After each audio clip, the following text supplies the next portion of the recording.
So class 11 chapter number first exercise 1.2 sets का question number 5 करने जा रहे हैं।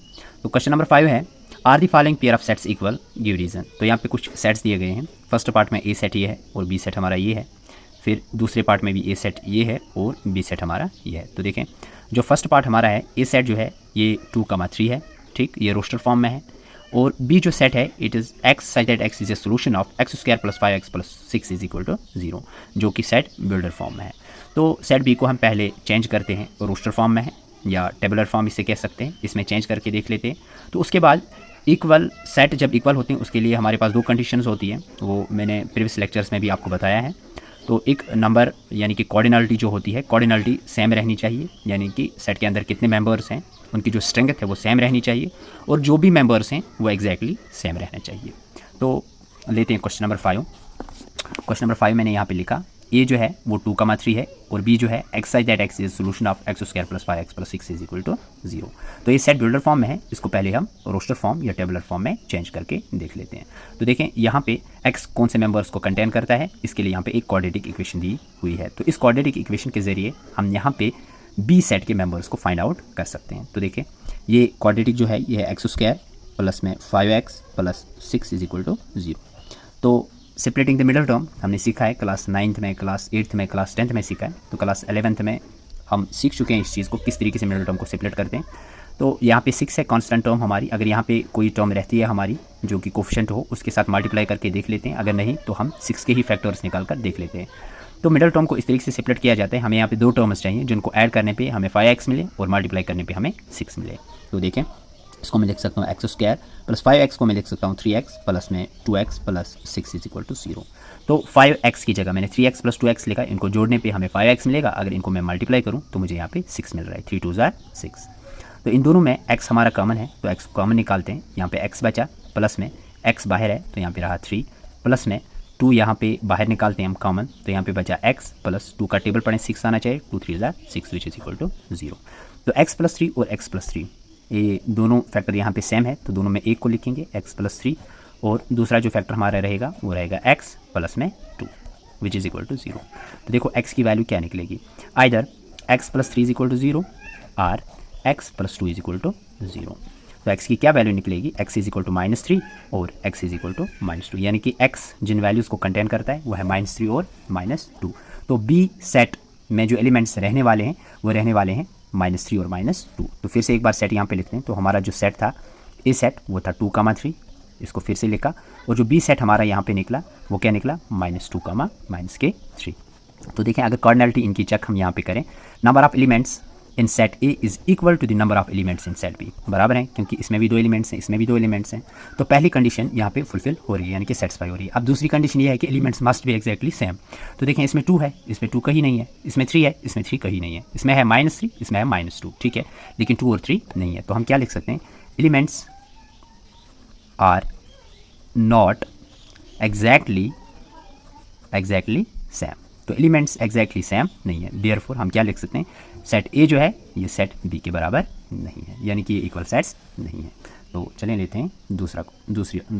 सो जो दूसरा पार्ट है ए है, ए सेट जो है x such that x is a letter in the word follow और बी जो है y such that y is a letter in the word बोला। तो दोनों हमने यहाँ पे लिखे। तो ये भी सेट बिल्डर फॉर्म है और ये भी सेट बिल्डर फॉर्म है, इसको भी टेबलर या रास्टर फॉर्म आप कह सकते हैं, इसमें कन्वर्ट करते हैं और इसको भी कन्वर्ट करके देख लेते हैं। तो देखें ये अगर मैं यहाँ पे सेट ले रहा हूँ तो मैंने कहा है अगर कैपिटल लेटर्स में कोई भी वर्ड दिया जाएगा तो कैपिटल लेटर्स में ही आप वापस लिखें, हालांकि स्मॉल लेटर्स में सेट में लिखा जाता है इन एलिमेंट्स को, लेकिन यहाँ पे कैपिटल में दिया गया है तो कैपिटल में ही आप लिख सकते हैं। लेकिन none of the elements will be repeated, कोई भी एलिमेंट इनमें रिपीट नहीं होना चाहिए। तो फॉलो में देखें f को हम लिखते हैं, हम पहले हमने f लिखा, इसके बाद हम o लिख सकते हैं, इसके बाद हम लिख सकते हैं l, ठीक है। तो चलो l को इस तरीके से लिखेंगे l, फिर ओ लिखना है यहाँ पे, ओ तो ऑलरेडी आया मीन्स ओ को नहीं लिख सकते, इसके बाद हम क्या लिख सकते हैं W। तो फॉलो यहाँ पे हमारा ये ए सेट बन गया। अब बी सेट में आ जाएं तो बी सेट में क्या है WOLF, तो W लिख सकते हैं W, ठीक है, उसके बाद O लिख सकते हैं, उसके बाद L लिख सकते हैं, उसके बाद F लिख सकते हैं। देखो कोई भी एलिमेंट इनमें रिपीट नहीं हो रहा है, इसलिए सारे के सारे एलिमेंट्स आ जाएंगे। अब number of elements in set ए आप देखें वो कितने आ रहे हैं, 4, ठीक है। अब number of elements in set B में आप देखें वो भी कितना आ रहा है, 4, यानी कि कोऑर्डिनलिटी बिल्कुल सेम है। अब देखें इसमें W है, इसमें भी W है, इसमें O है, इसमें भी O है, इसमें L है, इसमें भी L है, इसमें F है, इसमें भी F है। मीन्स नंबर ऑफ एलिमेंट्स हम लिख सकते हैं आप therefore number of elements in set A is equal to the number of elements in set B। Also हम क्या लिख सकते हैं, नंबर ऑफ एलिमेंट्स या एलिमेंट्स, दो कंडीशंस होते हैं, elements are exactly same, elements भी एग्जैक्टली सेम है, दोनों कंडीशंस को सेटिस्फाई कर रहे हैं, देयरफॉर ये सेट जो है ये बी के बराबर है। मीन्स ये दोनों क्या रहेंगे हमारे equal sets. So question number 6 है, from the sets given below select equal sets. तो जितने भी सेट्स यहाँ पे दिए गए हैं इनमें से देखना है कि इक्वल सेट्स कौन से हैं। सेलेक्ट इक्वल सेट्स यानी कि जो इक्वल सेट्स हैं हमें उन्हीं को सिलेक्ट करना है। तो A B C D E F G H इतने सेट्स दिए गए हैं, तो इन सारी सेट्स को मैंने यहाँ पे लिखा है। अब इनकी मैंने यहाँ पे कैटेगरी बनाई है। आप देखें A B C D को मैंने एक जगह पे लिखा और E F G H को मैंने एक जगह पे लिखा। ऐसा क्यों? क्योंकि इक्वल सेट्स वो होते हैं जिनकी कोऑर्डिनलिटी सेम होती है, यानी कि जो एलिमेंट्स होते हैं वो बराबर होने चाहिए। पहली कंडीशन ये है। अब इन चार सेट्स के एलिमेंट्स आपस में बराबर हैं, लेकिन इन चार सेट्स के एलिमेंट्स इनके बराबर नहीं है, मीन्स इनके आपस में बराबर है। तो इनका अलग चेक करना पड़ेगा, इनका हमें अलग चेक करना पड़ेगा, सीधी सी बात है। तो देखें, अगर नंबर ऑफ एलिमेंट्स देखें, number of elements in set ए तो वो 4 है। आप इसमें देखें वो भी 4 है, इसमें देखें वो भी 4 है, इसमें देखें वो भी 4 है। तो पहली कंडीशन ये है कि नंबर ऑफ एलिमेंट्स सेम होने चाहिए। तो नंबर ऑफ एलिमेंट्स इन चार सेट्स में सेम है, मीन्स मुझे इन चार सेट्स को ही आपस में कंपेयर करना पड़ेगा पहले। तो देखें, अगर इनको कंपेयर करें तो ए सेट को कंपेयर करते हैं पहले इन तीनों के साथ। ए सेट में 2 है, नंबर ऑफ एलिमेंट्स तो बराबर है ही, पहली कंडीशन फिलअप हो रही है यहाँ पे ऑलरेडी, लेकिन हमें दूसरी कंडीशन देखनी है कि जो मेंबर्स हैं वो एग्जैक्टली सेम होने चाहिए। ठीक, तो number of elements already same है, कोऑर्डिनलिटी सेम है। तो देखें, इसमें 2 है, बी से कंपेयर करते हैं, बी में भी 2 है, फिर ए में 4 है, बी में भी 4 है, फिर इसमें 8 है, इसमें 8 नहीं है, मीन्स ये दो सेट्स आपस में इक्वल नहीं हो सकते। तो अब ए सेट को हम सी से कंपेयर करेंगे, 2 है, नहीं है, तो मीन्स ये इसके इक्वल होगा ही नहीं। अब ए को हम डी से चेक करते हैं, इसमें 2 है, इसमें भी 2 है, इसमें 4 है, इसमें भी 4 है, इसमें 8 है, इसमें 8 नहीं है, मीन्स ए किसी सेट के भी इक्वल नहीं है। हमें सिर्फ उनको पिक करना है, चूज़ करना है जो आपस में इक्वल होंगे। अब बी को कंपेयर करते हैं। अब बी को हमने ए को बी से कंपेयर किया था, नहीं हुआ, अब बी को ए से कंपेयर करना, वही बात हुई।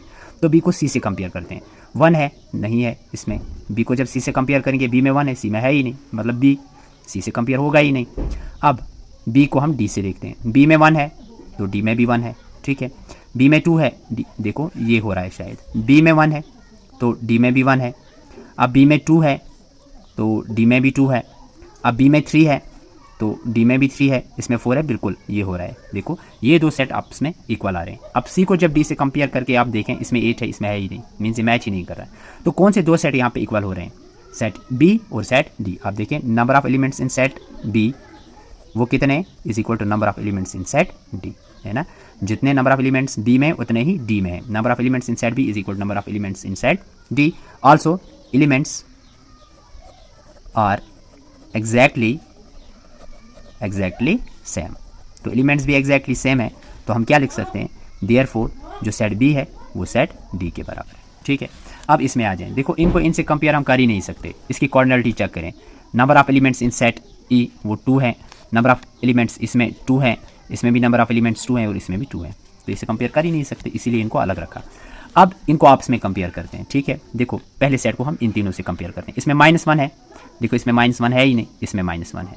अब इसमें 1 है, इसमें भी 1 है, मीन्स ई और जी यहाँ पे इक्वल सेट्स पहले हैं। ठीक है, तो आप लिख सकते हैं, क्योंकि पहला सेट इसे कंपेयर तो हो रहा है, इनकी कोऑर्डिनलिटी भी सेम है एंड नंबर ऑफ एलिमेंट्स जो हैं, मेंबर जो हैं वो एग्जैक्टली सेम है। तो number of elements in set E is equal to the number of elements in set G हुआ। तो एलिमेंट्स आर एग्जैक्टली सेम। तो क्या कह सकते हैं, देयरफॉर जो सेट ई है हमारा वो किसके बराबर आ रहा है, जी के बराबर। जो सेट ई है वो सेट जी के बराबर आ रहा है यहाँ पे। तो देखिए -1 इसमें था, जी में भी -1 है, अब 1 इसमें था तो इसमें भी 1 है, कोऑर्डिनलिटी भी सेम और मेंबर्स भी एग्जैक्टली सेम। लेकिन अगर इन सेट्स की बात करें, देखो इसमें ए है, इनमें से किसी में भी ए नहीं है, मीन्स आप इसको किसी से कंपेयर कर ही नहीं सकते।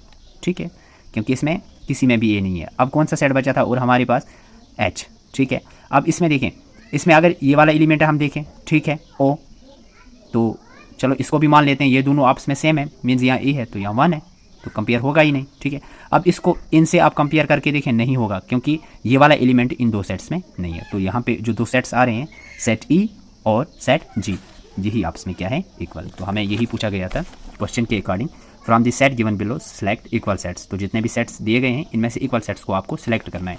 तो पहले चारों में हमने इक्वल सेट्स निकाले, वो कौन कौन सा निकला, बी और डी, और इन चारों में जो इक्वल सेट्स निकले वो निकला set E and set ji.